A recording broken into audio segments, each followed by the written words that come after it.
Hi friends, இப்போ நான் பார்க்க போற டாபிக் CSSல gradient background எப்படி செட் பண்றதுன்னு பாப்போம். ஓகேங்களா? இப்போ இதுல பாத்தீங்கன்னா ஒரு பேசிக்கா ஒரு டெம்ப்ளேட் நான் ரெடி பண்ணிருக்கேன். இது வந்து பாத்தீங்கன்னா background.html அப்படின ஒரு HTML ஃபைல்.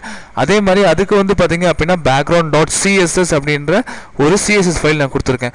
இதுல வந்து பாத்தீங்க அப்படினா எங்க கம்ப்யூட்டர் சென்டர் நேம் கொடுத்திருக்கேன். அதே மாதிரி பாத்தீங்க அப்படினா ஒரு ஹெட்டிங் ஒன்னு கொடுத்திருக்கேன். சரிங்களா? இந்த H1 and H2 இது ரெண்டுக்கும் பாத்தீங்க அப்படினா நாங்க text color ரெட் கொடுத்திருக்கோம். அதே மாதிரி அலைன்மென்ட் சென்டர் கொடுத்திருக்கோம். சோ உங்களுக்கு அவுட்புட் வந்து பாத்தீங்கன்னா உங்களுக்கு இந்த மாதிரி வந்திருக்கு. சரிங்களா? இப்போ இந்த ஒயிட் பேக்ரவுண்ட் வேண்டாம். எனக்கு வந்து பாத்தீங்க அப்படினா எனக்கு கிரே வித் Black அந்த மாதிரி பேக்ரவுண்ட் எனக்கு வேணும்னு வெச்சுக்கோங்க. நீங்க என்ன பண்ணலாம் அப்படினா நீங்க யூஸ் பண்ணலாம். இதுக்கு ஒண்ணும் இல்ல, நீங்க ஃபர்ஸ்ட் ஆஃப் ஆல் நீங்க என்ன பண்ண போறீங்க அப்படினா உங்க பேக்ரவுண்ட் CSS ஃபைலுக்கு போய்ட்டு body அப்படிங்கற டேக் நீங்க என்ன பண்ணலாம் அப்படினா அந்த பேக்ரவுண்ட் சேஞ்ச் பண்ணலாம். சரிங்களா? இதுக்கு நான் என்ன பண்றேன் அப்படினா பேக்ரவுண்ட் அப்படிங்கற ப்ராப்பர்ட்டி போடுறேன். அதுக்கு வந்து பாத்தீங்க அப்படினா பேக்ரவுண்ட் கோலன் இது ஃபயர்பாக்ஸா இருக்குற நான் என்ன பண்றேன் அப்படினா ஃபயர்பாக்ஸ் MOZ அப்படிங்கறத கொடுக்கிறேன். சரிங்களா? இல்ல பாத்தீங்கன்னா -MOZ -LINEAR linear -GRADIENT gradient அப்படினு டைப் பண்ணிக்கோங்க. இதுல வந்து பாத்தீங்கன்னா எனக்கு டைரக்ஷன் வந்து எனக்கு டாப்ல இருந்து எனக்கு வரணும். சோ நான் டாப்னு கொடுத்திருக்கேன். ஒரு கலர் நான் ஒன்னு கொடுக்கிறேன். பாத்தீங்க அப்படினா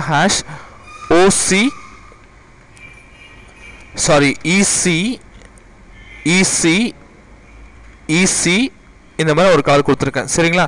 இது வந்து பாத்தீங்க அப்படினா உங்களுக்கு ஒரு கலர் சேம் அதே மாதிரி நான் என்ன பண்றேன் அப்படினா #666 அப்படிங்கற RGB காம்பினேஷன் கொடுத்திருக்கேன். சரிங்களா?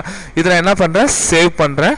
சேவ் பண்ணிட்டு நான் அவுட்புட் பார்க்கறேன். உங்களுக்கு வந்து பாத்தீங்க அப்படினா உங்களுக்கு இந்த மாதிரி ஒரு பேக்ரவுண்ட் உங்களுக்கு வந்திருக்கும். சரிங்களா?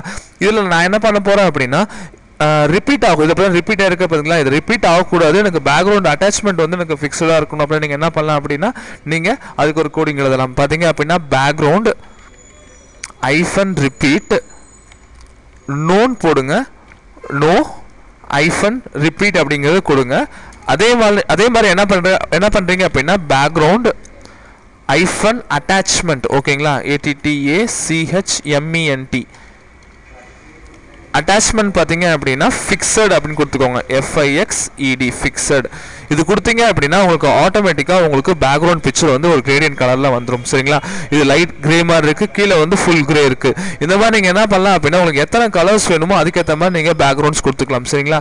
இப்போ நான் என்ன பண்ண போறேன் அப்படினா என்னோட கலர் பிக்கர் டூல் எடுக்க போறேன்.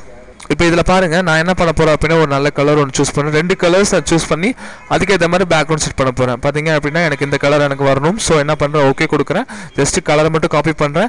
என்னோட டெக்ஸ்ட் ஃபில் டாப்ல வந்து பாத்தீங்க எனக்கு இந்த கலர்ஸ் வேணும் அப்படினா சேவ் பண்ணுங்க. சேவ் பண்ணி ரெஃப்ரெஷ் பண்ணீங்கன்னா ஃபர்ஸ்ட் அந்த கலர் வந்துரும். சரிங்களா? இந்த மாதிரி நீங்க பாத்தீங்க அப்படினா நீங்க என்ன கலர்ஸ் கொடுக்குறீங்களோ அதுக்கு ஏத்த மாதிரி உங்களுக்கு அவுட்புட்ஸ் கிடைச்சிரும். இப்போ எனக்கு கீழ எனக்கு ரெட் கலர் ஆரஞ்சு கலர் மாதிரி வேணும் அப்படினா இந்த கலரோட காம்பினேஷன் நீங்க என்ன பண்ணுங்க அப்படினா இதல கொடுக்கலாம். சரிங்களா? இங்க பாத்தீங்க அப்படினா செகண்ட் கலர் நான் என்ன பண்ண போறேன் அப்படினா இந்த இடத்துல பேஸ்ட் பண்றேன். சேவ் பண்ணி ரெஃப்ரெஷ் பண்ண அப்படினா கீழ செகண்ட் கலர் வந்துரும். இல்ல வந்து பாத்தீங்க அப்படினா இந்த கலர் ரேஞ்ச் இந்த கலர் ரேஞ்ச் வரைக்கும் உங்களுக்கு லீனியர் கிரேடியன்ட் உங்களுக்கு செட் ஆயிடும். இந்த மாதிரி நீங்க என்ன பண்ணலாம் அப்படினா நிறைய பேக்ரவுண்ட்ஸ்க்கு நீங்க என்ன பண்ணலாம் செட் பண்ணிக்க முடியும். சரிங்களா? இதே மாதிரி ஒவ்வொரு டிவ் பாக்ஸ்க்கும் சரி ஒரு மெனு பாருக்கும் சரி ஒவ்வொரு ஐட்டம்ஸ்க்கும் நீங்க என்ன பண்ணலாம் அப்படினா பேக்ரவுண்ட்ஸ் இந்த மாதிரி கிரேடியன்ட் கலர்ஸ் மல்டிபிள் கலர்ஸ் நீங்க செட் பண்ணிக்கலாம். சரிங்களா? இதே போல் பாத்தீங்க அப்படினா இந்த ஃபயர்பாக்ஸ் இப்போ Google Chrome Safari அப்படினா நீங்க என்ன பண்ணனும் WebKit அப்படிங்கறத கொடுத்தா போதும். சரிங்களா? KIT kit ஓப்ராவா இருந்தா நீங்க என்ன பண்ணுங்க O கொடுங்க. இதே போல் MS அப்படிங்கறத போட்டுக்கோங்க. மேக்ஸிமம் பாத்தீங்க அப்படினா Windows 7 Windows XP ல இருக்கிற இன்டர்நெட் எக்ஸ்ப்ளோரர் வந்து பாத்தீங்க அப்படினா உங்களுக்கு மேக்ஸிமம் கிரேடியன்ட் சப்போர்ட் பண்ணாது. Windows 8 உங்களுக்கு சப்போர்ட் பண்ணும். சரிங்களா? மத்தபடி மத்த எல்லா ப்ரௌசர்ஸும் பாத்தீங்க அப்படினா கிரேடியன்ட் உங்களுக்கு நல்லா சப்போர்ட் பண்ணும். சரிங்களா?